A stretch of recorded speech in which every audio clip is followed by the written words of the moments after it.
format and template where we actually do some work and talk about the books. Last week was a bit of an introduction, but with the new kind of format where we're actually kind of working with the two groups. I thought maybe we might have a bit of an introduction where I talk to Matt and Bo about things that happened this week before we kind of split up and work in individual groups for each book. So maybe just a brief discussion with Matt and Bo collectively before we start, and then we'll move into the two rooms. So yeah, appreciate everyone getting up early or staying up late. 5:30 early start in Japan. So very nice to see.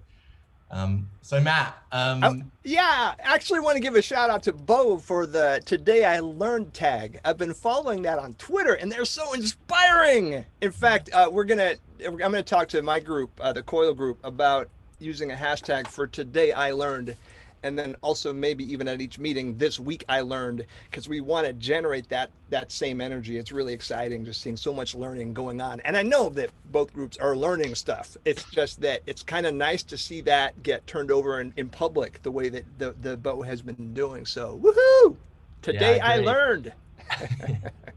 Yeah, I appreciate that, Bo, as well. I think it's great to see the energy of people as well as see some of the kind of insights as they kind of happen. And also just sharing that publicly is nice as well. So yeah, also want to learn about the books too. Like it's kind of a great way to kind of see some of the insights of the books as they kind of emerge in the weeks ahead. So great initiative, Bo. And beyond that, actually, I want to kind of use that for the newsletter or the email each week now, rather than kind of me writing the email.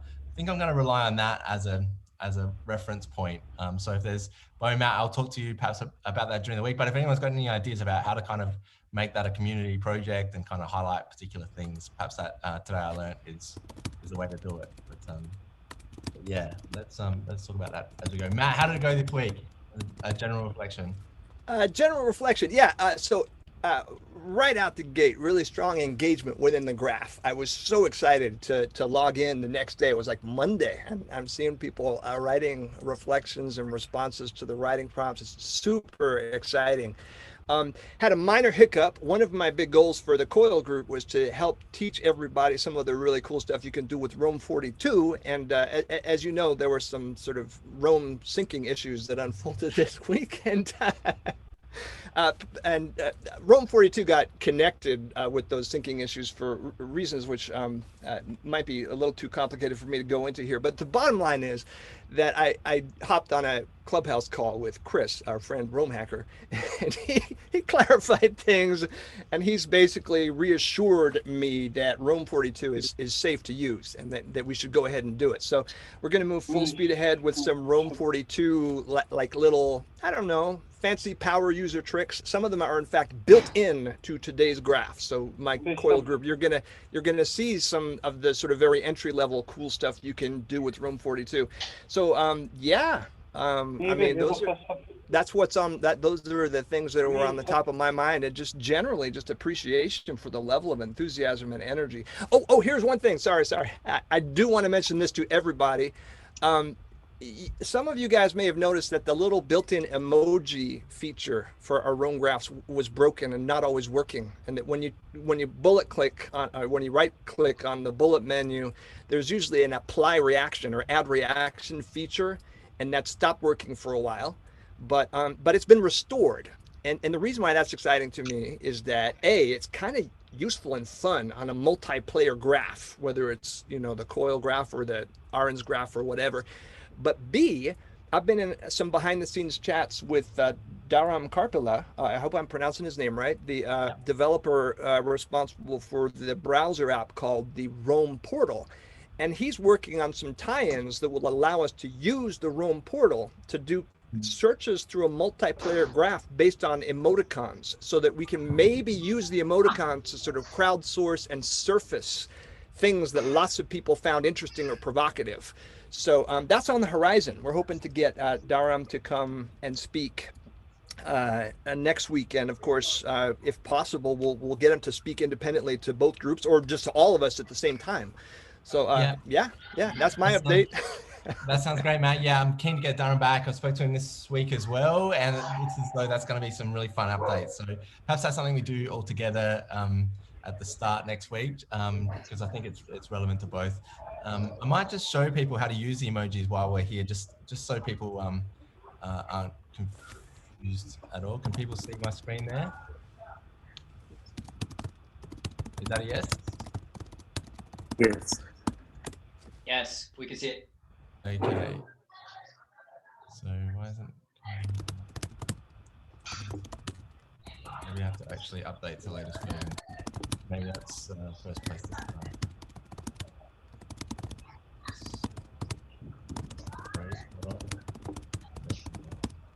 While you're doing that, everyone in the Sonke group, make sure you check out the little Google form link, so that way we can actually close this shared graph for privacy reasons.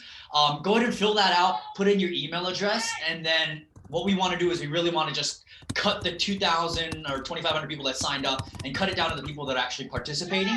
So that way, when we're writing into the graph, it's like, okay, it's not public to everyone. Yeah, that's probably what I want to talk to you about, Bo. Just largely the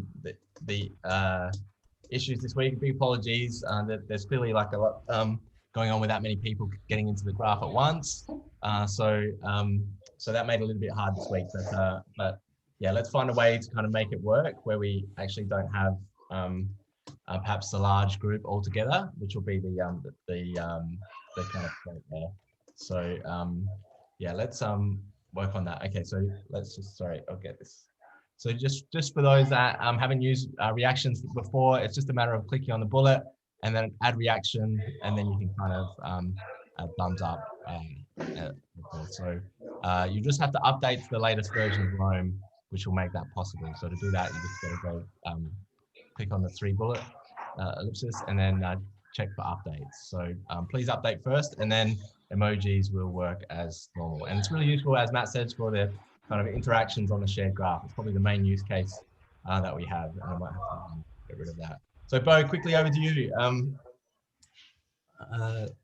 Sonke Aarons, I don't know what he would think about this idea of, if I told him that Dog Slobber and Pablo Escobar are all related to how to take smart notes, but somehow you've made it work and put them together. So amazing amount and a massive amount of activity this week, Bo, and a big credit to you. So positive and done so much work. So thanks. How did it go?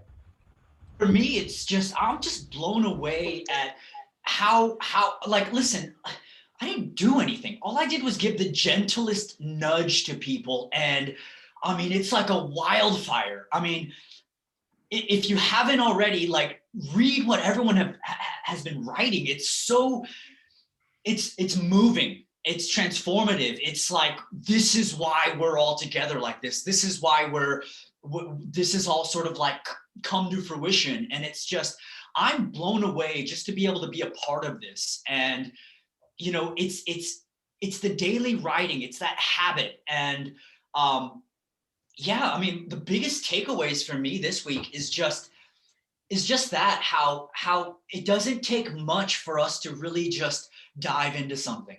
And if it's as simple as just, you know, having a daily thing, a daily practice, I'm blown away. And really, more than anything though, it's, you know, I had posted something on Twitter about, you know, here's a Roam game submission. Like, really what I'd love to see is, you know, what if we use that $10,000 and we had it where everyone that gets through the Roam book club is able to sort of like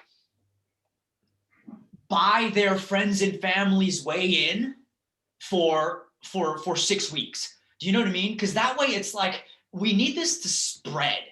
You know, I don't want to be the only one in my family that's using this note-taking tool for networked thought, where what I write doesn't get lost, you know? And I just look at it like, the more people that we can get involved with this, the more people that we can show, like, look at where I started. Here's day 2, day 3's daily writing prompts. And then looking forward into, like, you know, day 40, day 41, and then seeing that sort of change. I mean, that's what I'm excited about.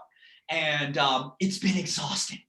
It's been exhausting. I'm not gonna lie. Like, literally, I am at the office from 2:30, 3:30 until 2:30, 3:30 in the middle of the night, because, you know, but I look at it like it's worth it. This is worth it, because I'm just going to say it again. If you read what people have wrote, it's just, you know, if there was a reason to do anything, I think that's it. You know, if there was a reason, if there was a higher context for living, it's like, that's what it is. To be able to draw and elicit the best out of people. And it didn't take much. And I'm really excited to see what the next weeks unfold into.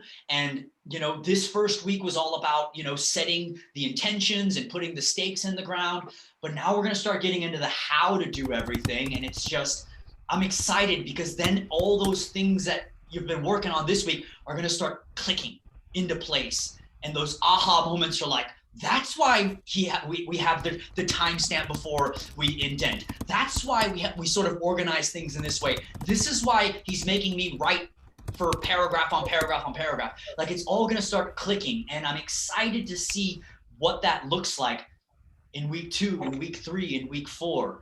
And so, I mean, I'm blown away. Honestly, I'm grateful. I'm blown away, and I feel like I'm lucky, because I get to be a part of something that's, I mean, seriously, man, there's nothing more important than this, you know, watching people change and transform.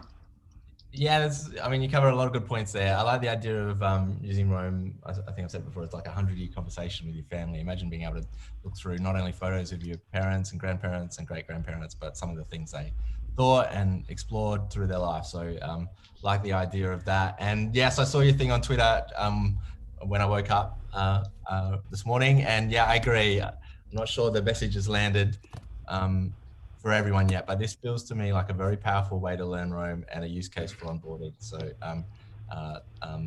great that you kind of mentioned that, Bo, and appreciate that. So yeah, let's get to it. So all right, let's break out now. So Matt and Bo, what's the plan from here? We're going to break out into groups. Yeah, you bet. So I'm about to hit the open.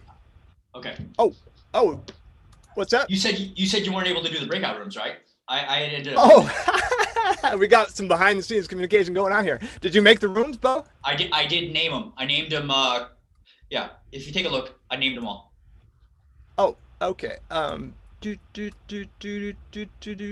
there we go. Oh, fantastic. Thank you. In fact, can we, woo, all right. I see some people are already moving themselves. That's awesome. For those people who don't yet know exactly what to do, the place we're going to go next is to 2 big groups that are both titled Auditorium.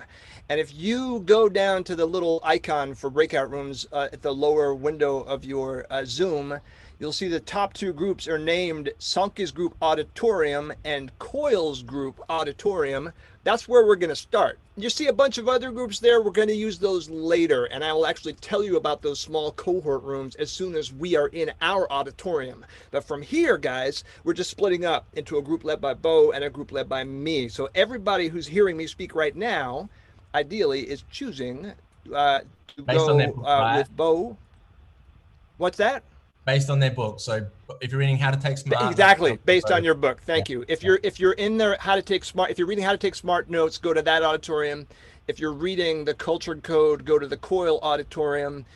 And then the other thing, for anyone who's not familiar with how this works, the maneuver to actually join a group is to hover your mouse over the little number that you see slowly filling up next to. Quite right. Cheers. It's a Sunday evening. It just feels like, tomorrow's Monday.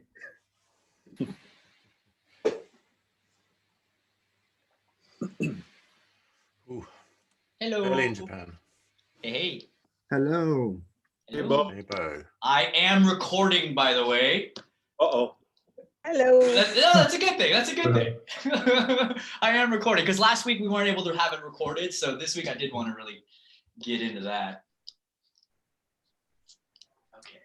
Hey, everyone. My son literally just got engaged like 25 minutes ago. He's been outside with his new fiance and they're about to come in the house. So I'm going to like zip out for a minute. And I'm so committed to this group. I knew he was going to ask, and I was going to go run downstairs to tell him to wait till after class. but he'd already left the house. Don't you understand? We have a Rome book club. Well, My invite husband's him in so we like, can congratulate him. My husband's like, don't tell him you wanted him to wait. It's too late now. He won't want to know that the book club was like that important. Anyway, so I'm going to ditch out in a few minutes when I hear the door go. So I just want to tell my tribe about that right now. It's pretty exciting. Congratulations. I love that. Yeah, congratulations. Congratulations, yeah. Amazing. All right, we're just gonna let people file in here. So just to go over the agenda real quick, what I was thinking was let's just do a review of the past week. We'll do an introduction of the next 3 weeks, which is the 3 phases of Zettelkasten.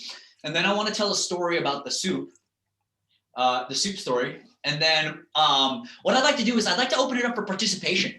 We'll spend about an hour just allowing, I mean, we already have 72 people, 72 participants. And I just feel like with as much writing and participation and engagement that's happened over this last week, I really feel like one of the hallmarks of a community is being able to share that with the community. And I want to just step aside and let everyone in the group just sort of have this open participation. And I've got this little app where I have a little timer. Let me see if I can spotlight it here.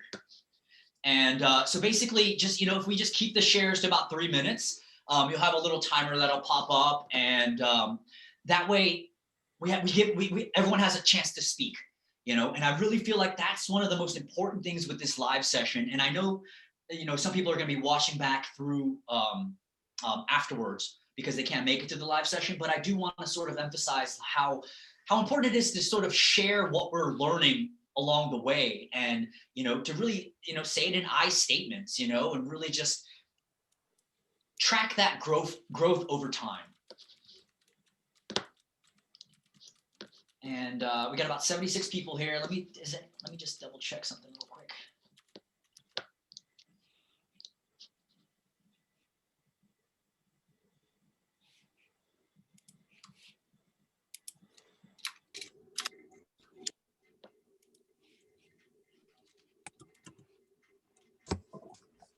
Any questions or anything while you guys are waiting? I'm just doing some technical stuff.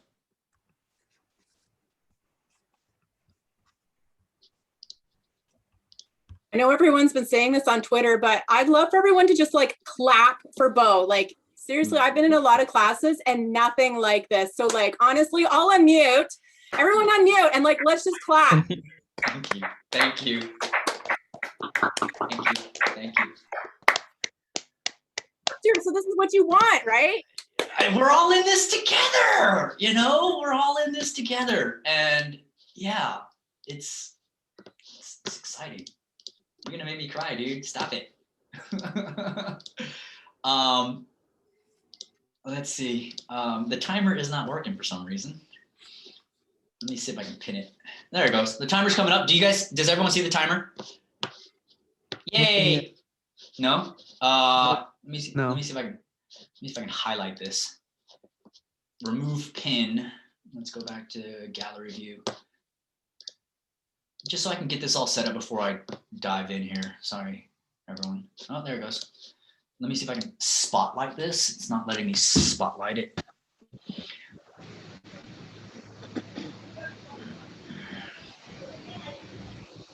All right, it is what it is.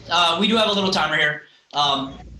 Excellent. So let's just do a quick review over this last week. I think for me, it's I'm going to go ahead and mute everyone real quick just because I'm getting a little.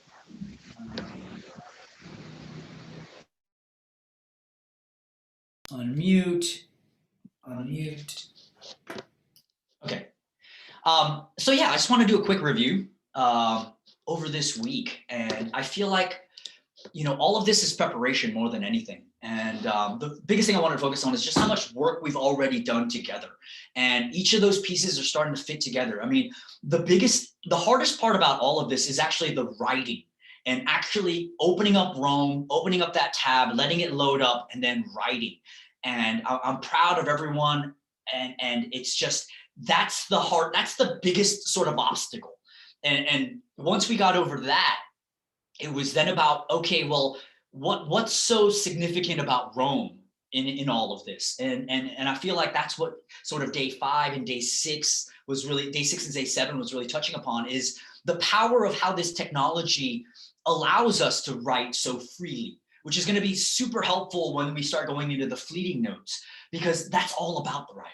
That's all about sort of taking these thoughts and sort of slowing them down. And I also want to emphasize how important it was to sort of look at day 4 and day 5 to see, you know, the reasons behind this pursuit. And I really wanted to sort of add that element of incentive and to incentivize yourself, because no one paid any money to participate in this. And so I really felt like if we can establish these markers where we're holding ourselves accountable, then I felt like that was going to sort of drive everyone through. Because, you know, my worry and concern was, well, I don't want people just to do this for a week and quit. It's like, no, they have to see it all the way through, because that's the whole picture. And everything will start coming into place, you know, as we start going into week 5 and week 6. And then the last thing I want to sort of touch upon is just this community. And if you haven't already, like, just make a Twitter account. It's you know, it can just be just for Rome, but the participation that's happening on Twitter with people, you know, tweeting out what they've learned and retweeting, I just feel like it's another way to engage throughout the day that's positive, you know. I also want to talk about the 5 fundamentals. You know, the daily notes page, nesting and indenting. I really hope that came clear, because it's going to be really important as we move forward. How we indent things is going to affect how things look when we're looking to find what we wrote from before. And it's how we nest things. And also, you know, I keep saying it, but it's on that block, on the parent level block, if you summarize next to it, that's going to be super helpful as well. So you'll have like, okay, what I want in a Zettelkasten is, and then you have the 2 colons. After those 2 colons, if you write your answer at the top level parent block, it's an easy way to see what's inside that big wall of text. And then you have the pages with the brackets, the block referencing, the hashtag. We'll get into all that. And then I hope everyone took a look at day 7's video, because it really showed you my look at all this. It's, you have the simplicity at the very top, but what hides behind that is massive amounts of complexity. And it's once we go into all that and understand all that, then we're going to be surprised that, oh, that's why it's so simple. We're hiding it all behind that. So I want to get into the introduction to the 3 phases of a Zettelkasten. And, you know, I know it's been a little bit difficult because we don't know, you know, by what chapter do I need to be on? And what I realized with Rome Book Club 2, the 2nd iteration, is that even if we had like, okay, by this point you have to have read this chapter, even when we did that, people weren't really finishing the book. And I looked at it like, we're just going to leave that over here. We're going to focus on the actual concepts. And I want to start by saying this. I'm going to tell the soup story. So Zettelkasten is an amazing thing. I mean, it's powerful and it's been around since the 50s. And, you know, if you're part of RBC2, you've already heard this story, but just imagine that the idea and how to develop a Zettelkasten is like this pot, and you're making a soup, and you have this pot where you're making this soup. You have the vegetable stock, the mushrooms, the potatoes, and the lid's open. And as we're making this Zettelkasten, and as over time, we have the lid open, and people are sort of coming by and adding things into this pot, you know, and they're adding sort of, you know, yeah, some people are adding potatoes. That's good. It's going to be a great, you know, hearty soup. But then some people are coming in and adding corn, or they're adding, you know, other things. They're adding mayonnaise. And you're like, why are they adding mayonnaise to this beautiful soup? Yeah, exactly. That face that you made. But we need to understand that they're not doing it out of ill will. They're doing it because they want to be able to understand the complexity involved with the Zettelkasten. So there's a lot of people that have added things into this soup of Zettelkasten that I don't think necessarily belongs. And what I mean by that is, you know, as you pursue, you know, productivity or knowledge, mastery or personal knowledge management, you're going to hear a lot of terms being used to sort of explain what the three phases of a Zettelkasten are: the fleeting notes, the literature notes, and the permanent notes. And a lot of times you're going to hear people say different ways of saying that. And one of those that sort of I want to really touch upon is this idea of seedlings, evergreen notes, and budding notes. And the reason I have to mention this is because when you look back at Sonke's book as you read, and if you look back at what Nicholas Luhmann wrote about, he never mentioned any of these terms. And I think it's for a specific reason that I'm bringing this up, because the words that we use to describe things gives it meaning sometimes where it shouldn't have that meaning. And what I mean by that is when people say seedlings, budding notes, and evergreen notes, even Andy Matuszek says, listen, this isn't really a Zettelkasten. This is sort of what I hodgepodge put together, and it works for me. And I think that's awesome. But I think it also adds this layer of confusion. And I think the biggest reason for that is because when I think about the meaning behind a seedling, the meaning behind a budding note, the meaning behind an evergreen note, we add this meaning that doesn't belong, and it's this meaning of time. And what I mean by that is it takes time for a seedling to go into a budding note. It takes time for a budding note to become an evergreen note. I mean, that takes time. That the meaning is there. And the reason that I say that this is like throwing mayonnaise into something it doesn't belong, or it's throwing something that doesn't belong. And the reason I say that is because the three phases of a Zettelkasten is fleeting notes, literature notes with reference notes, and permanent notes. But we don't want to take time. We want to minimize that time. We want to smash time as quickly as possible because we don't want to have discussions with this dialogue partner, with this conversation partner at the fleeting note phase. We don't want to have conversations at the literature note or reference note phase. We want to have conversations at the permanent note phase. So the idea is, how can we smash these three phases together? And as I was wrestling with this, I started thinking about what's a better analogy? And I started thinking about, what if it was the three phases of matter? And what I mean by that is you have gas, you have liquid, and then you have solid. And if we carry this metaphor over a little bit more, you think about gas, and if that's the fleeting notes phase, gas is, it's very fast moving particles. And if you think about this, that's sort of like the fleeting notes phase. It's about just having all these fast moving ideas, and they're just all over the place. They're gaseous. They're all over the place. And if we can start slowing down these fast moving thoughts, it'll start becoming a liquid. And that's the process of bringing it down into a literature note. But having this liquid drop into nothing is useless because it's just going to be a puddle.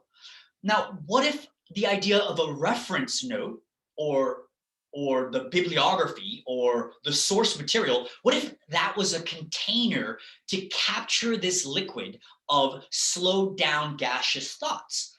And so then it was like, well, that can happen pretty fast. And then you have this container filled with liquid or your literature and reference notes, and then you want to slowly crystallize this, slow down the thoughts even more into a solid state or a permanent note phase. And I like this analogy. I like this way of looking at it because then it takes this entire process and it doesn't confuse me anymore. It doesn't add time into the equation anymore. And then I also think about, well, I can freeze something and then I can look at it and then I can fit it to where I need to fit it in my sort of ice palace of knowledge, this ice castle of who I am. And so I wanted to sort of talk about that.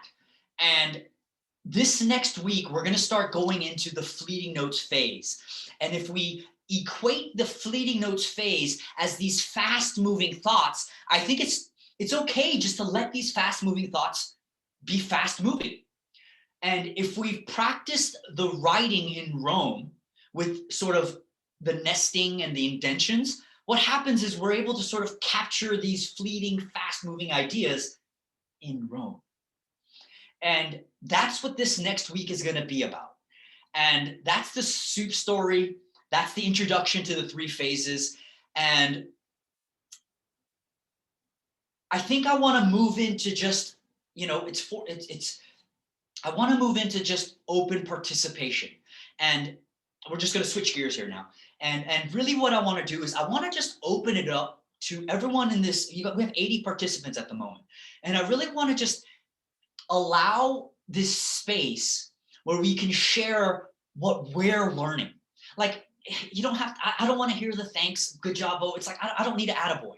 I really want to know what you're getting out of this and the growth that you're seeing by having this note-taking tool for networked thought. And I just want to open it up. And I'm going to have a 3-minute timer just so we can have as many people share as possible. And I'll just sort of, I'll have, the timer going here. Let me go and switch it over to the timer. And you'll see the little blue sky timer. If you look through the different, the photos of people's icons, you'll have a little timer here. I'll stop that timer and then I'll start a timer here. You can see the timer going. And I'm just going to open it up. So, I'm not sure exactly how you want to do it. If you want to raise your hands and I call on you, or if I'm just going to open it up. And if you want to talk, just unmute yourself and I'll start the timer. And we'll just go like this for the next 45 to 55 minutes. Hey, Bo, I got them on the line. Hey, guys, say congratulations. It's COVID. They have no one else to tell. Congratulations. Congratulations. Congratulations. Well done. Congratulations. Congrats. It's my son, Riley. Hey, man. Thanks, guys. we need to get him on Rome. Well, they were super nervous. I'm like, she's like, it's COVID. Who else are you going to tell? You can't get together with anyone. So I'm like, hundreds of people at one time. What else can you do? Congratulations again. So again, I'm just going to open it up and then, just unmute yourself and then I'll start a timer, 3 minutes. And I think on the template as well, I have notes you want to take. And I'll just open it up. Hey, Bo, I've got an idea. Yes. I love your analogy of taking apart the 3 different levels of notes to get something that's really applicable. I teach people how to study the Bible. And one of the methodologies we use is called Inductive Bible Study. And it has 3 levels: observation, what does it say? Interpretation, what does it mean? And then application, what am I going to do with it? It uses some of the same tools. So observation is finding repeated words, contrast, word definitions.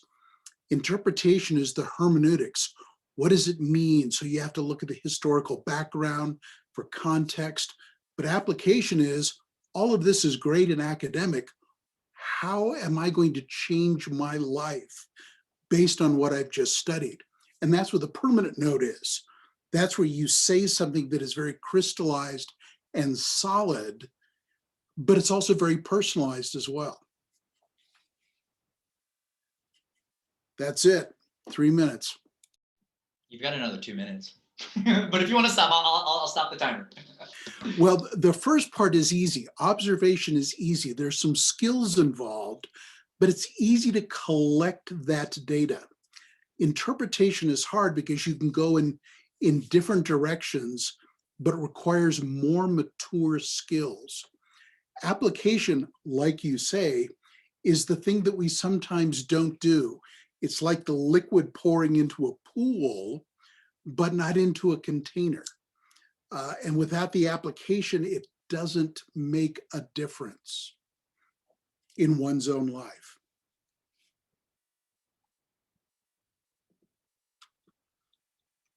That's it. Thank you. Thank you.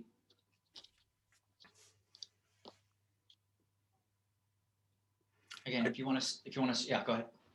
Well, I'll just jump in there really quickly and just I just reflect on that that structure, right? So I do a lot of coaching, and in coaching we have a structure which is what, so what, and now what. So it's similar, right? What do we see? So what? What does it mean? And then now what? What am I going to do as a result of that? So that's interesting that we have lots of different. This obviously is a common theme that we have probably developed over millennia in order to study things, right? So I just want to say that. I just want to reflect on the week of lessons. I just want to admit to having cheated and done most of them today. So just to help anybody else who's feeling bad for having also done it today. I did try and do them earlier. This is my second time round as well. I was in the Rome Book Club 2 reading this book. And I have to say, I haven't, you know what, when I did it, I didn't get as deep into my thinking as I could have done.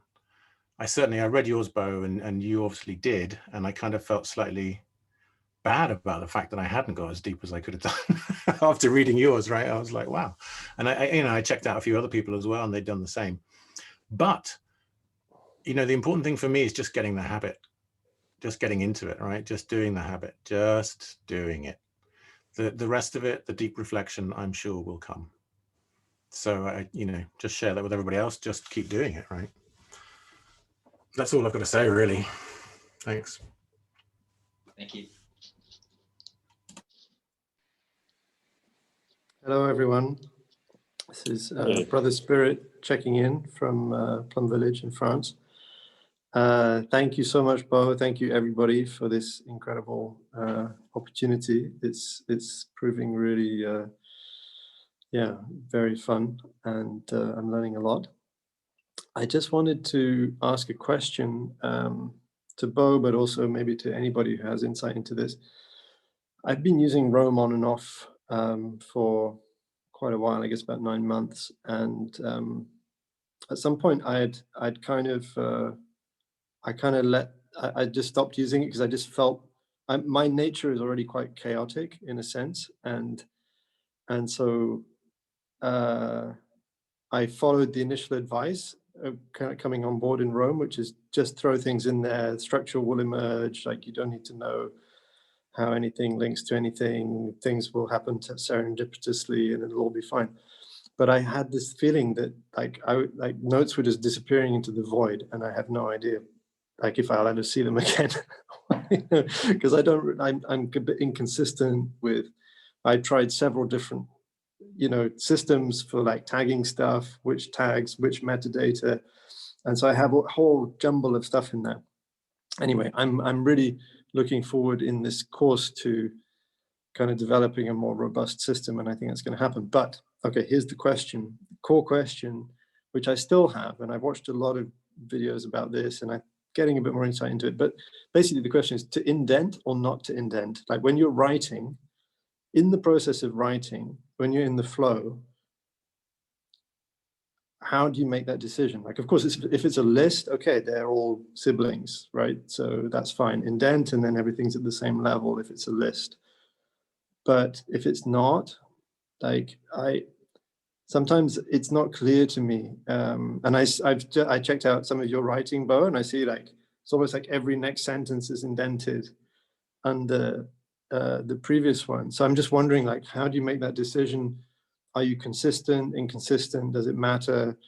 Is there a quick kind of like, because when you're in the flow, I don't necessarily want to think about too much to indent or not to indent. It would be nice to have like a quick kind of, diagnostic kind of like, okay, yes, this is like clear, yes, no, go. So it doesn't break the flow, or does it? Maybe it doesn't matter. Okay, sorry, kind of long. Thank you for listening. Thank you. I have a response to that, Brother Spirit and everyone. I'm thinking that you don't necessarily need to indent in the moment. Like if you're on a roll, I would just write like hell, and go back then after you create a draft, and then maybe think about where are the breaks, where are the distinct ideas, the discrete ideas, and maybe approach it that way. I wouldn't wait. I wouldn't let it sit there very long, right? But get to it right after you do that draft right away, so it's fresh in your mind. But that might be a tactic you could use. Can I add something on that? Is the fact that you have this process of going through things and understand almost the hierarchy of where things go is a second pass, which is you're basically doing some sort of spaced repetition. So you're less likely to forget the things you read. And through this second pass, you might understand that there are things that are more important, less important. So you can understand which parts of what you highlight or what you wrote you want to give priority. And another thing, when I take lots of notes of papers, because I do that for I do research for a job. And what I find that sometimes is that if I were to collapse everything to the same level, I should be able to almost follow the logic through the things at the same level. And when I go inside, when I open a series of bullet points, I can see more information about the parent and what was above. But if I don't have to, because I remember or because I am not in need of having that level of depth or understanding, I can still follow the logic of the bullet points when they're fully collapsed. But that is not necessarily always the same. That works in my notes on papers, but it's not the same, for example, on daily notes, in which maybe I'm just writing how I feel that day and what I dreamed the night before. Sorry, if I can just chip in. That sounds like a really good heuristic to me, which I got the sense is what you were looking for, Brother Spirit. Just watching, I think it was one of those videos, I kind of got the sense that it was similar to what he was doing. So he would start off on a particular thought, and while he was pursuing that particular train of thought, he would then indent and go deeper. And then he would come back out as he took a tack on a different thought. But he would also go back and then on a second pass kind of shift it around and adjust the indentation so that when you do collapse it, there is kind of a semantic structure to it that follows intuitively. So it doesn't sound like there's a hard and fast rule, but it's what is the most meaning making for you, essentially. And I guess the power of the tool is the flexibility to shift that and change the structure with ease to kind of to find the meaning.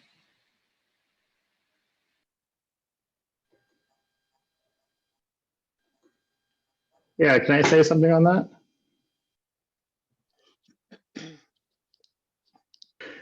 Yeah, so for me, my mind's kind of chaotic when I'm thinking about stuff, so I don't worry about structuring at first. So I kind of do what they're saying, where I just kind of write it really quickly, all in one indentation, except when I'm first writing down, because I write everything in the daily notes, it might be obvious to me that it's all connected under this one heading at first, so I'll indent that part initially.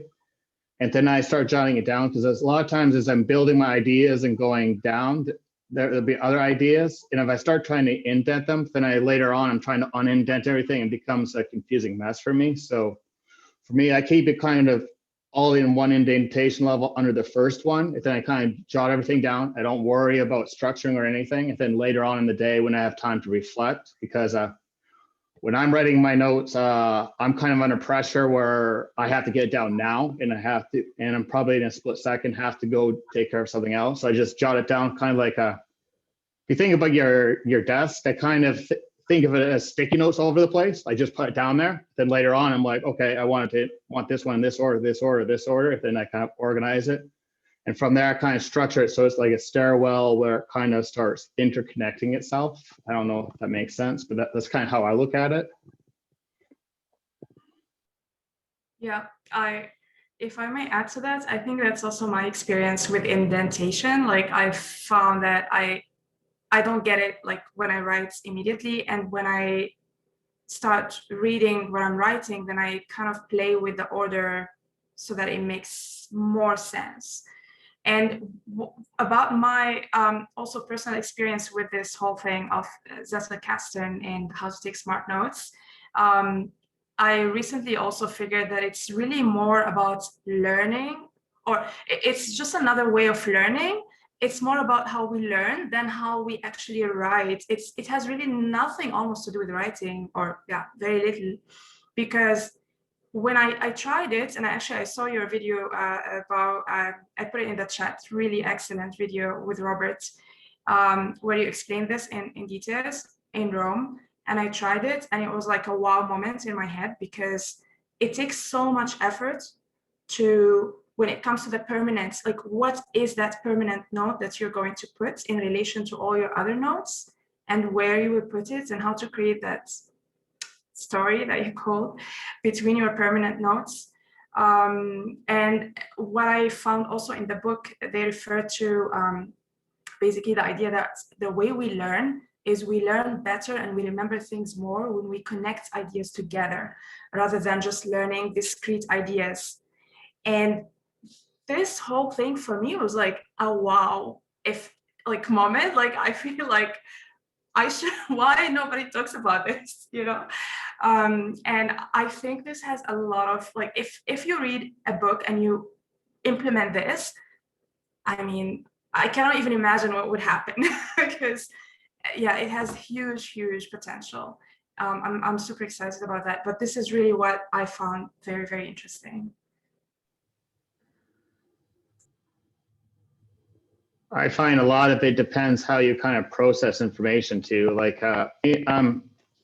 my biggest weakness and strength is I'm a perfectionist, so I try to get everything perfect.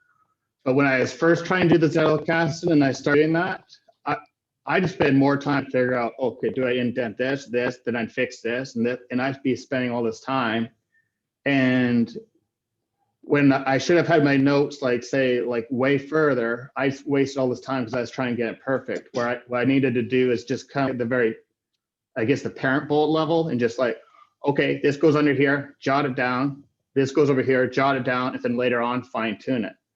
I also think it depends upon your scenario you're dealing with, because we're all in different kinds of areas, and some of us are kind of working in the fields where you have time to sit behind your desk and kind of think and contemplate and try and start connecting everything, which is totally fine. But then there's some of us where, okay, you got 5 minutes to get this done, and then you're in the field, you're going over here, then you're coming back, and some of us don't actually even work in an office, so sometimes you're just quickly jotting it down. Like, if you're on Twitter and listening to the Roam community, everyone's talking about, oh, no one ever uses Roam on Android. I'm the exception. I probably do 6 hours on the phone, because where I work, there is no computer. Everything's jotted on the phone.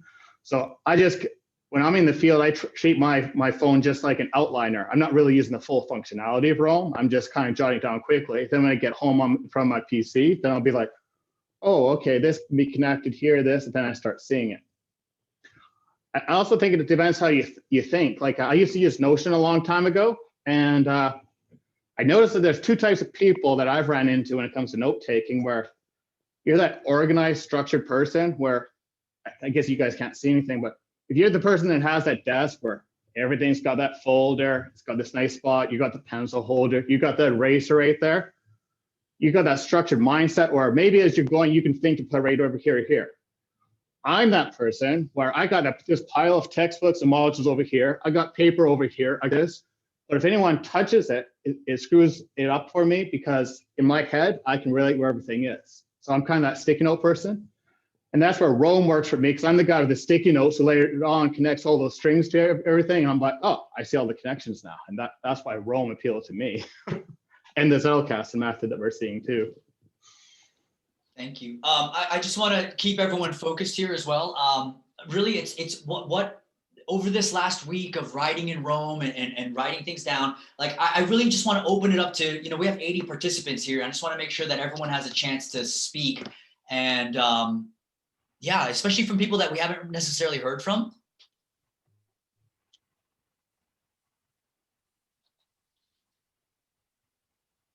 Hey, can everyone hear me? Hi.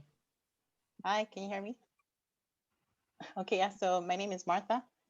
And I think for me, the most profound thing was when I watched the video for day 7, the one for the mathematical equation that showed, first of all, like the simple equation. And then from there, then he went on to explain like what was on behind it, and then after that, what went on behind it. And I was like gasping, like my mouth was open. I was like, no way. And on and on and on. And I think it just made me realize Rome and the ability that it has for giving us an opportunity to go through the whole process, the thinking process. And I really like the analogy of the gas, liquid to solid, because for me, I've realized, like when I'm reading books, especially, like I have a lot of thoughts, like the fleeting notes, like I have a lot of thoughts that go on in my mind, and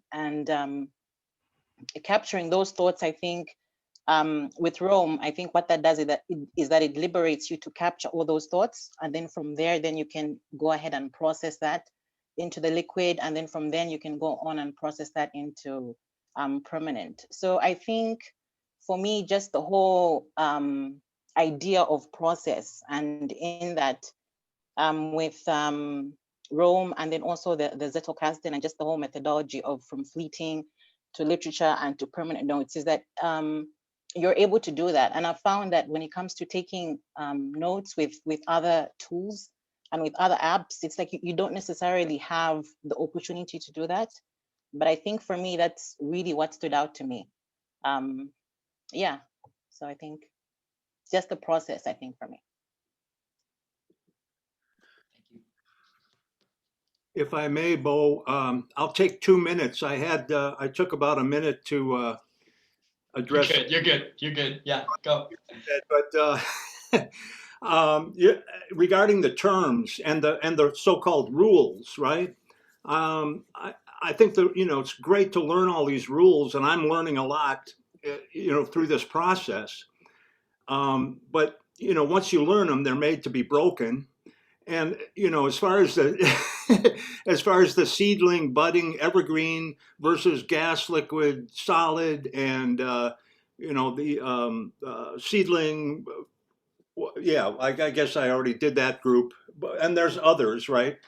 But the idea of a permanent note, I think a great post that I read kind of in response to this, just doing a little extra research. It's called All Notes Are Malleable. It's on the Zettelkasten.de site. And the subtitle of the post, this is really all you need if you don't want to read it: strive for permanently useful notes, not permanently unchanging notes. I thought that was just so point on, because you want, you don't want to stop thinking. You don't want to say, oh, I've arrived, this is it, I mean, also, just like scientific theory, they're all subject to revision as new evidence comes in. And yeah, I'll let it go at that. Thank you. And by the way, I have to take 5 seconds at least. I know you don't want any kudos, but you created you created these other options, because I have such an aversion to background music. I thought, wow, talk about above and beyond the call of duty. Thanks so much, man. I really appreciate that. I have to say something. You gotta admit though, like that was good. Vegetarian options, gluten-free options. I don't know. When I was doing it, I thought that was really good. Hold on. That was good. That one was good. At first, I thought you were kidding. I said, how does he know I'm a vegetarian and just recently went gluten-free? That's true. Thank you. We'll keep going. If I may. So my current challenge is more, how can I use Rome as my primary initial input while I'm reading without getting so distracted, because paper just slows down me a lot.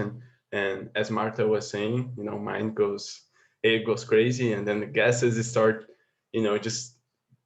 I can't even breathe. There is no oxygen in those gases. So I get really suffocated. So I'm usually, like with my beautiful handwriting, I'm just trying to take notes in paper. And then when I do use Rome, it's usually just for the condensing part of it, where I take my fleeting notes and already include the literature notes, and I may lose some context this way, but I wanted to know if someone else is going through this and if, I don't know, what works for you.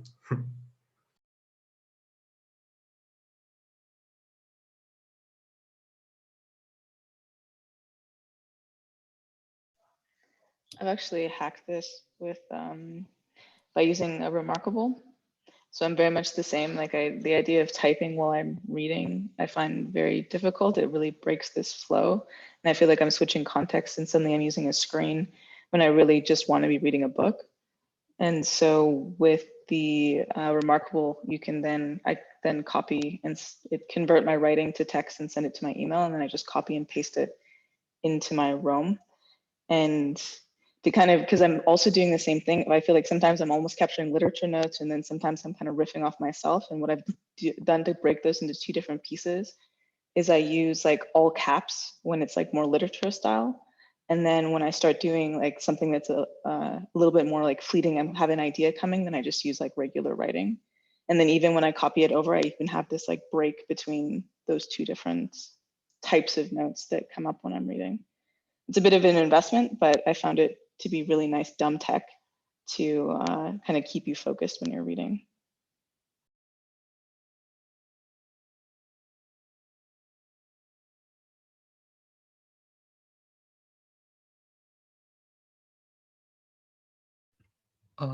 Just to give an alternative option, I kind of use the iPad to do that.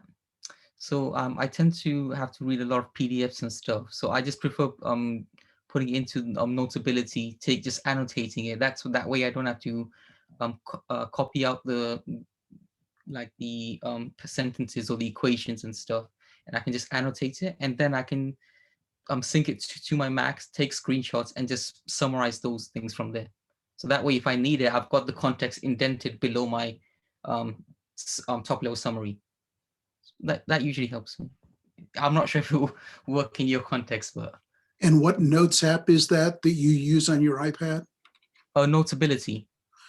Okay, thanks. It's really good. It lets you sync automatically to your Google Drive or Dropbox. So that way I don't have to manually do whatever. Okay. So I had one question about the literature notes and the fleeting notes. So initially I thought the literature notes, the fleeting notes was just like random thoughts you had throughout the day, right? So that's just when you're walking about and outside, you just have these thoughts, right? And it's relevant to your interest and research area.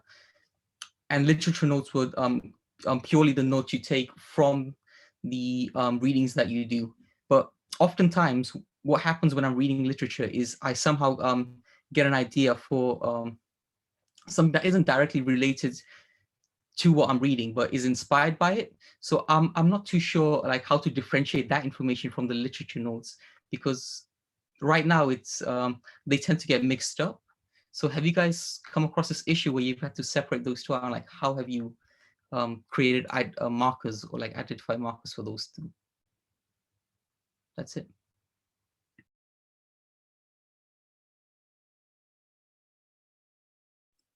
If I can answer that, I kind of tend to use the control drag.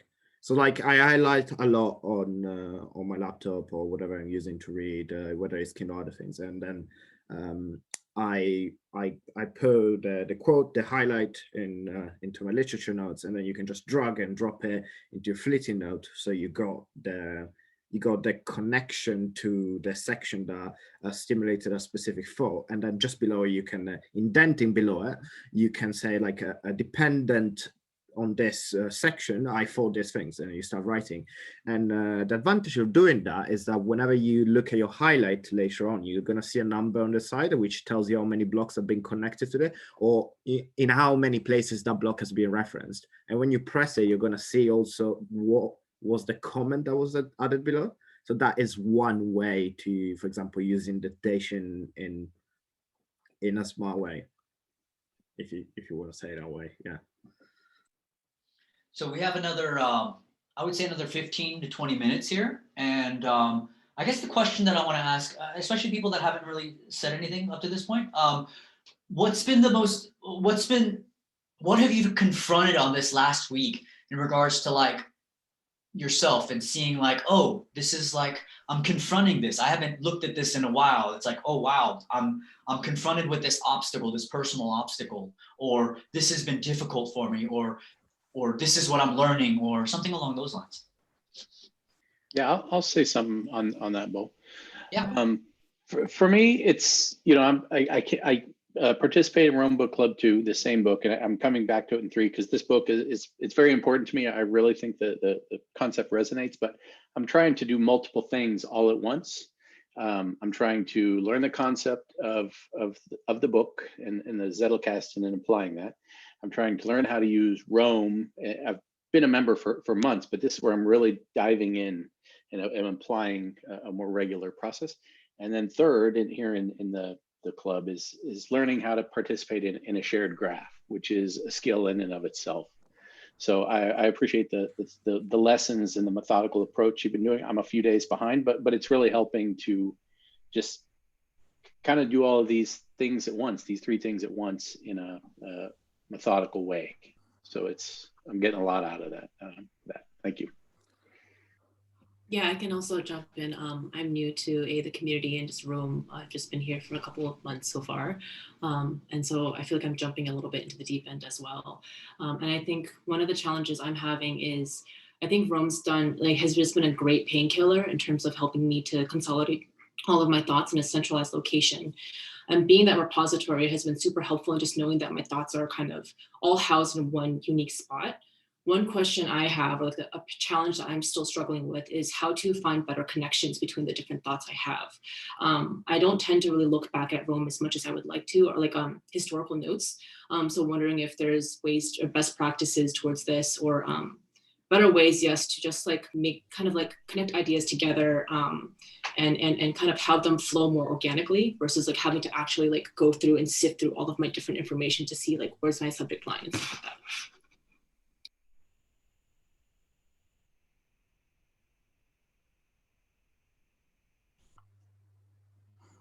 And thank you about the bookshelf. That's my husband's doing, not me. I actually get annoyed by it. I'm going to add something as well. First of all, can everyone hear me? Yes. Nice, perfect. Yeah, I'm fairly new and not fairly new to Rome and Zettelkasten as well. I think what I'm struggling with is the kind of overwhelm of all these, of the system itself, and like how it's very easy to get obsessed with the Zettelkasten rather than what you want to use a Zettelkasten for. And so like being on this call, there's a lot of like terms and ideas about it. And I just worry for myself that it will just be the next thing that I get obsessed with. Whereas I feel like I have a principled idea of the potential, even though I don't know what the output of that potential will be. But that's so exciting for me, especially the way you talk about it, Bo, is like really, really helpful. And in terms of the lessons themselves, I would say that you've like, because they're very practical and so minuscule, I've found that just like edges me away from that, throwing myself into just learning the system and just losing myself in maybe something that will just be unproductive in the end.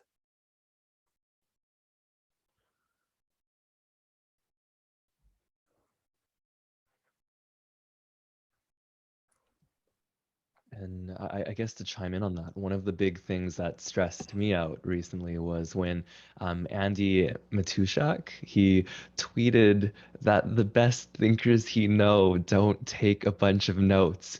And I just sat there staring at that tweet being like, oh no, is he attacking me right now? And so, Dal, that was a very poignant thought there. The optimize for what you're using the Zettelkasten for. So I'd love to learn more about how to best fitted into my workflow, because I can totally see myself being the type of guy who sets out 50 different rules for how I'm supposed to do things, and then I just stop reading books because I'm like, to read this book, I'm going to have to build up enough activation energy to apply hundreds of different rules for every single chapter. So thank you, mate. Nate, I'll chime in on that real quick.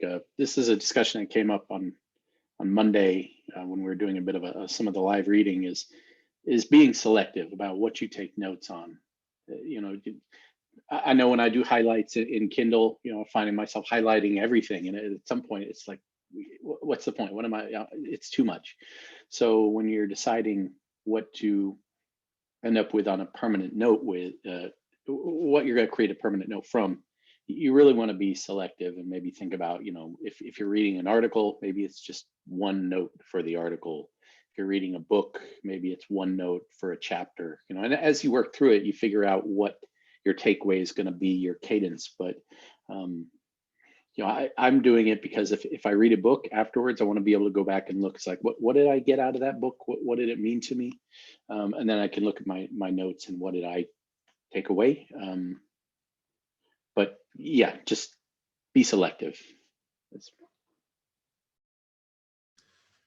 This is Roy Temple. I think one of the interesting challenges for me this week has been trying to fight the frustration of why didn't I figure this out 30 years ago, and how much better off I'd be today if I had. And I think I say that jokingly as probably one of the older folks on here, to encourage folks. I'm excited for those of you who are figuring this out much sooner. That's great.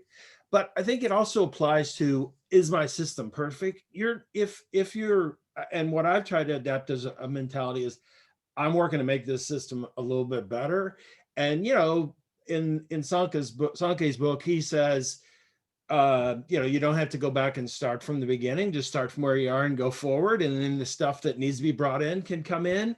And that's kind of what I'm trying to do with both my remorse over what I didn't do before and the 27 false starts of other systems that I've adapted in part, is like, some of that's going to work its way into this system as I get it more refined. And the parts that don't, I'm no worse off than when I had no system at all, because it's all just sloshing around in my brain. I think the other sort of thing I'm trying to cope with is I don't want to fall into documentation mode, because I find myself going, well, it's way easier for me to be typing up ideas that I already have a pretty strong command over and memorializing those, than it is to like be thinking about the thing that I got 2/3 of an understanding of, but it's going to take some work for me to close that gap. And, you know, like both some of your videos that I've watched, really, like you keep saying, at first I thought, what's the hell's this dude talking about when he says, this is the work? And I'm like, what the fuck does that even mean?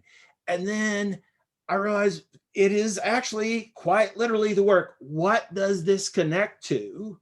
It doesn't matter if it meets some theoretical norm or if it will make any sense to anyone else. If I connect it to something, going back to Ilham's point, I'll learn it, because even if I'm in some other context, I'm going to remember that thing, you know, because I've contextualized it for myself. And one of the best examples is, you know, Sanke uses a study by Kahneman and Tversky to make a point over here. He actually takes a rough stab at applying it to a context I work in. And I kind of laughed at one point about his half-hearted effort to connect it, because I'm like, those of us that actually work in that political space wouldn't think about it that way at all, but he was trying to make an example. It doesn't mean he's an idiot. It means he's not as deep in the context as I am. So I'm going to put it in a different place to make it more meaningful to me, because I have a much more granular knowledge of that context. And on something else, he'd be 300 years ahead of me on how to contextualize it. So that's a rant, sorry, but that's kind of how my head's been working this week. So I don't know if some of you read, Bo talked about it in Twitter, that I actually have really bad arthritis from an autoimmune disease, and I can't type very well. Plus, my generation just didn't learn how to type, like all of you guys. And so I'm super frustrated with how slow, because my mind goes really, really fast, but I can't type as fast as I think. And so I was really frustrated coming in, and I was really faced with like, oh my gosh, I look at Bo and he types up like basically a thesis in 20 minutes. And I can barely get a paragraph done, and it's got typos. And so I was really confronted with that. And so I started dictating in a lot of my notes, which I was doing before. But that's kind of what I got confronted with. But what really stuck out to me this week was that it's not really about getting a thesis done in Rome. It's about the process. And I was telling Bo that it kind of reminds me of like the Sistine Chapel. That was like the image I got.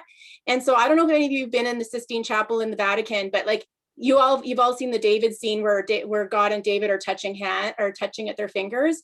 Well, when you're in there, it's this beautiful structure, all commissioned by one pope.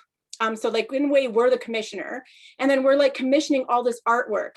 And so if you go around the Sistine Chapel, if you go really close up, you can see every little stroke and structure by an artist. And it reminded me of Rome, because I'm like, every time you put a note in there, every time you add text in there, it's like a stroke. And then you add another stroke and another stroke and another stroke and another stroke. And eventually you have this amazing, beautiful art piece. And then you like shift over, and then there's a whole nother one done at a different time. And so like the Sistine Chapel, I think was like 400 years to finish or something. It was a really long time where there was contributions that just made this really large, this monumental art piece. And then I started breaking it out in another way. And I was just like, well, it's even like each artist. So in art, I don't know if you've ever read Michelangelo's book, Agony of the Ecstasy. It's about him. It's really well done. If you want to learn more about Rome, any of you guys that are like geeky about Italy and Rome, you'll really understand art and then appreciate it in a new way. And anyway, so it's just like what they first do is conceptualize an idea, and then they draft the idea, and then they make a model of the idea, and then they take the model and then they create the final image. And it's a lot like fleeting notes, permanent notes. And so it just reminded me of that too. So there's like a lot of metaphorical thinking this week. So anyway, there's my quick lowdown on what I got confronted with, and then just realizing it's about the art. And if it takes me 400 years, it takes me 400 years.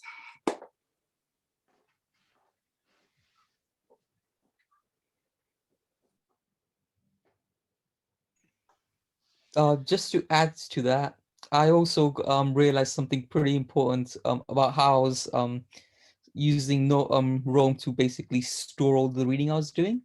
So before this week, I was basically highlighting on Instapaper for articles and Apple Books for like all the books I read.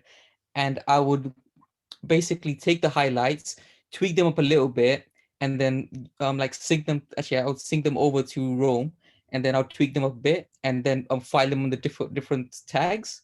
And eventually I realized that I just had this large collection of disconnected statements that didn't really mean anything to me. And it was taking me longer to process all these notes, and it was just a lot of waste of time. So after basically doing these writing exercises, I realized that it's a smart idea for me to just highlight the entire paragraph, and in the notes section of it, write down my thoughts. And the result of that is both of them get synced, and then I can just indent that entire highlight underneath my summary of it. And then I can, instead of tagging that summary, I would try and connect it to all my other notes. But that's quite a lot of effort, so I haven't done much of that. I haven't done many of those, actually. I've spent a lot of hours on it. I just haven't made much progress. I want to go back to something Samantha said. Samantha, on a previous session, you had mentioned that you had, in some meetings, had used Otter, I think, to transcribe some of the meetings, and you were able to go in and refine some things from months back very quickly. You just touched on that. That might be a good thing maybe to share. Is that something you could put on your page, just a quick bullet point of some high-level workflow of how you use different transcription systems and enter the data into Rome, and how you can quickly find things in the future? First of all, it would probably take me an hour to type that, and I can say in about a minute. Okay. I always think that, you know how you give awards for people who can type the fastest? It should be words spoken per minute. There should be an award. So, Bo's laughing. Even now I have my otter on. I just turn it on. It'll transcribe the entire meeting. So when I'm finished a meeting, I go and clean it up. So I assign the speakers. I mean, there's a lot of speakers in this, so it wouldn't work well if you have a couple people. I assign the speakers, let it rematch. And then depending on what's going on in the meeting, if I'm not really active, I can highlight as I go along. But if it's if it's busy like it is today, I'll go and highlight after. And then and then I go and take the entire text and I can export them into Rome. And then I create notes off of them. So in a way, they're sort of like fleeting notes. I don't know if my workflow is the best. You guys will probably do something better, but anything that's a really highlighted piece, like that I know I'm going to reuse, I'll go and take and link it to the top of the document, especially if it's a really long transcript. So I've got like, here's the key points, and then I'll block reference it to something in the transcript below. So then, like, I just had a meeting with a politician a little while ago, and I got ready in like seconds because I could go and look at old meetings, and I like literally looked at the top and I was like, oh, here's the key points from those meetings. And then I could jump off of them again, or go like, oh, at our last meeting, we talked about this. You wanted to know about it. I've had some time to think about it, and blah, blah, blah, blah. So yeah, it works really well, but it's probably why my Rome graph takes so long to load. So just be warned, if you're bringing in all your transcripts, it might make your graph really heavy. So we've got another 10 minutes here with the sort of open participation.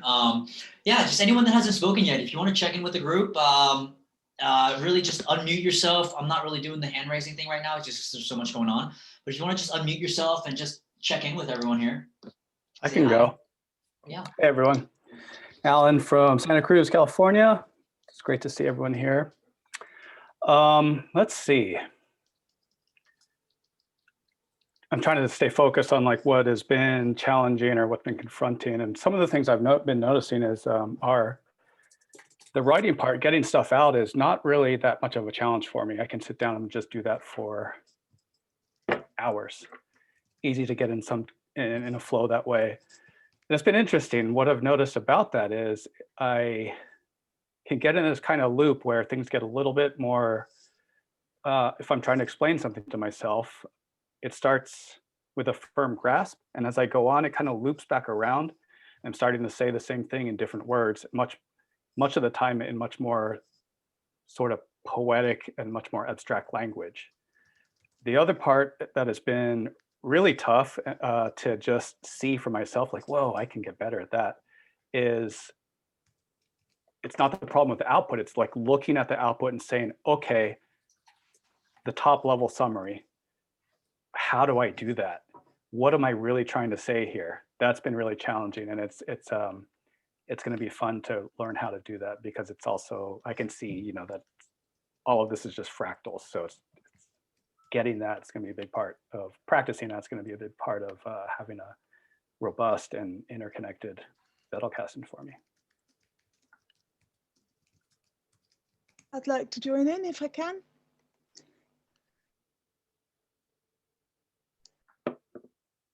Yes, please. Oh, so I didn't know. Okay, I'm a bit shy. I don't normally talk on things like this, so bear with me. My issue has always been not slowing down enough to take notes. I answer support emails for work, and I'll work on somebody's issue and help them move on to the next one, then the next one. And by the time I've done that, I've forgotten what I was dealing with in the first issue. So when they come back to me, I've got to read it all through again to catch up again. But in this last week, I've actually started stopping after I've answered each email, taking time to think, and then writing notes of what I've been doing, so that when they come back to me, I can pick it up straight away. And then what I'm hoping to do is, once I've resolved a ticket, I'll write down notes on how I resolved it and what we did, the steps we took to get there. And I'm thinking that that would be a permanent note, so that next time that issue comes up, I've got somewhere to turn to find out how I tackled it the time before. Does that make sense? Okay, thank you. Hi all. I'd like to speak Hi. across that. Oh, sorry. Okay. Yeah, super cool one for me. It's Sorry, very go ahead. different. Go ahead. Oh, thank you. So quite a different experience for me. Struggled with dyslexia my whole life. Struggled with kind of reading and writing. So generally coming on here was difficult. I'll be honest with you. But I've been really amazed, and why I say it confronted, because I don't like to write. I don't like to read. I listen to a lot of Audible, but since I've been doing the book club, I've started writing a lot, and I've started to read a lot more because I'm able to make notes on the pages, for example. And I think the one thing for me which was strange, I've always been quite a deep thinker, but I've noticed when I'm writing and making notes, I seem to be getting like really nice deep thoughts, like really deep thoughts that actually I probably would never have got to. And I'm finding it super strange. So yeah, I just thought for me, it was more the confronting nature of actually having to write, but actually really enjoying it, and yeah, loving it so far. So thank you so much. Hello, guys. I also have a little bit of a question. Do you hear me? Yes? Yeah, Yes, well, yes. I've Yes. seen that you have all a little bit of different strategies for writing your literature notes and fleeting notes. For example, what I do normally is that I read the book, I do my highlights on the PDF on my iPad, and then I import them to Rome with Readwise, right? And then what I do, it's like I put my fleeting notes and my literature notes that I usually take on paper into Rome, indented below the parts where I got these ideas. The problem with this is that they get kind of hidden below all these highlights, right? In the chronological order where the highlights came in the book. And that's probably not the most efficient way to do it. So I would like to know, like, how would you do it? Like, I see, Bo, I think you do it on the daily page, which it's a thing that I would have never done. But I also see that other guys do it, just put a notes section on top of everything, and they do it there, right? And then I would like to know how you do, like, for example, when you have fleeting notes that are not related to the text itself, like, where do you put them? That's it. Got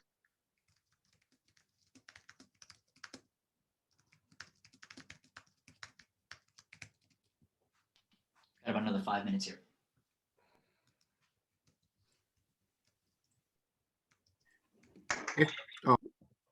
So I would like to add something regarding the intending for the broader spirit. Can you hear me? Oh, okay, great. So it was difficult for me to understand the intending, but it made sense once I switched to mind map view.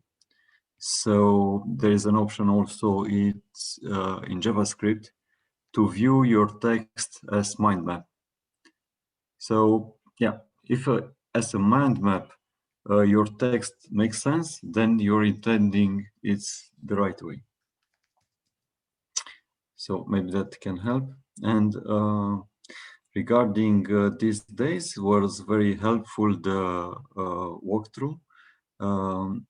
And what was very nice to see is that doing the summarization on the top level made sense with something which I heard recently about writing, that there are two types of writing to articulate and writing to communicate. And to articulate is your thought, and to communicate it's what it's important for the other person to hear and make sense for them. So yeah, the top level summary is something which can make sense for me in the future or another person. Yeah, so thank you.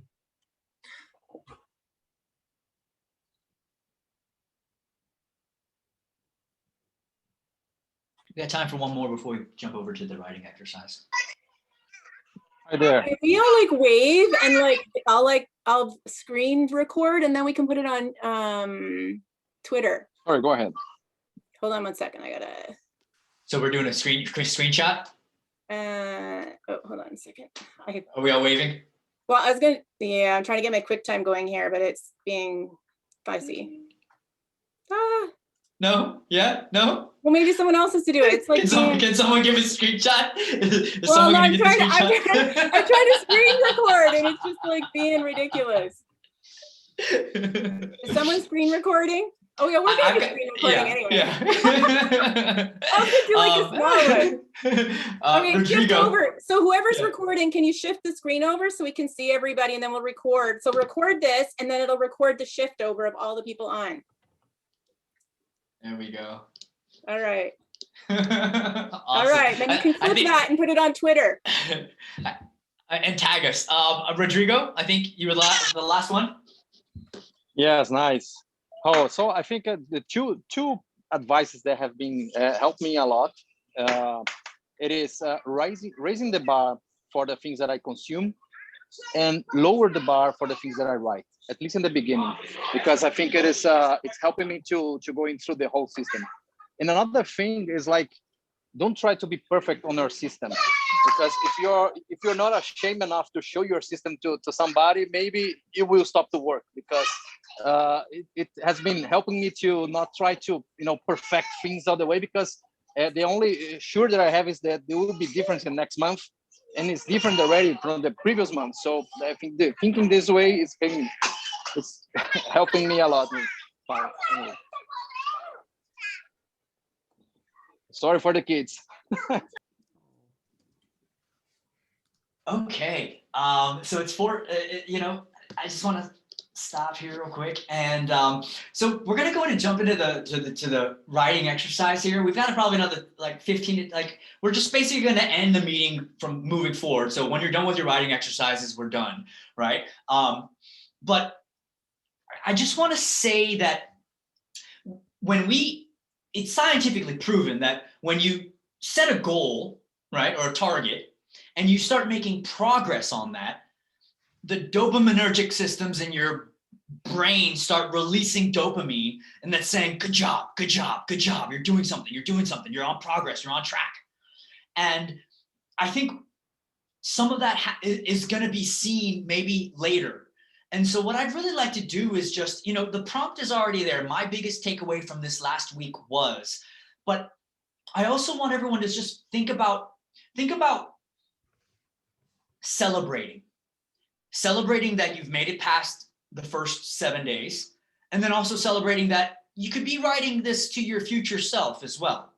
And it's sort of being able to track the progress and to see that we are all making progress as we're going through each day, and sort of patting yourself on the back. And so yeah, I'm just gonna leave it at that, and I'm grateful for everyone that showed up. And yeah, if you don't have time to finish it now, at least get to it later tonight. But my biggest takeaway from this last week was, and I'm just gonna leave everyone to it.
Happy New Year.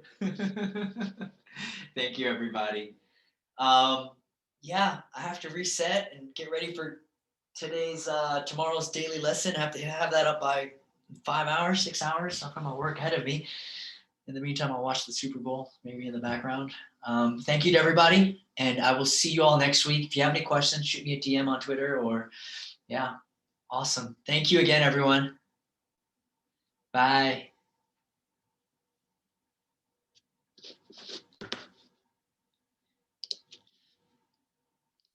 The recombination idea is a big part of what makes creativity work too. And I'm not sure why that's recording now.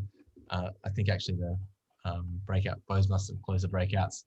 Yeah, recombination is all kind of part of it. So that's really nice to hear that that's how you're using it as well. So Bo, I might just jump over. Bo, how did that go? Good? Oh my goodness, dude. Like, all you have to do is just give people a forum to talk. And it's like, everyone gets it. Everyone understands how to do it. You know, yeah. It's not new. Everyone already knows how to organize notes. Everyone knows how to write. You know, it's just going, hey, here's a reminder. I mean, just, oh my goodness, dude, blown away. Oh, that's great. Oh, well, that's some nice feedback. And what about the date? Did you do a writing task in there? People were writing into the graph today. Yeah. Any syncing issues or anything like that? No, I do want to make sure that we get that list. And I'm sure it's not 2,000 people. I'm going to say like 200, 300 max. And no, then I think there's always yeah, but largely because I think we didn't, like, it's free. So a lot of people are browsing and just sign up. But I agree, like, just the compressed list will probably help. And that will help Bardia too, who I know has been trying to think through this over the last week. So I'll be glad to get this one sorted. So well done. Awesome. Cool. I have to get ready, dude. I'm out of here. I'm done. I have to get tonight's lesson done. It's a cracking face, Bo. Like, it never stops. Like, it's just in real time, right? You're real time building a library. Yeah. That's how diamonds are formed. Okay, it's under pressure is how diamonds are formed. So thank you to everybody, and I'll see you all next week. And I'll have the daily lesson up by midnight, hopefully tonight. Eastern Standard Time. I'll have it up by midnight. Cool. Bye, everyone. Okay, we might wrap it up there. Thanks, Bo, and thanks to everyone.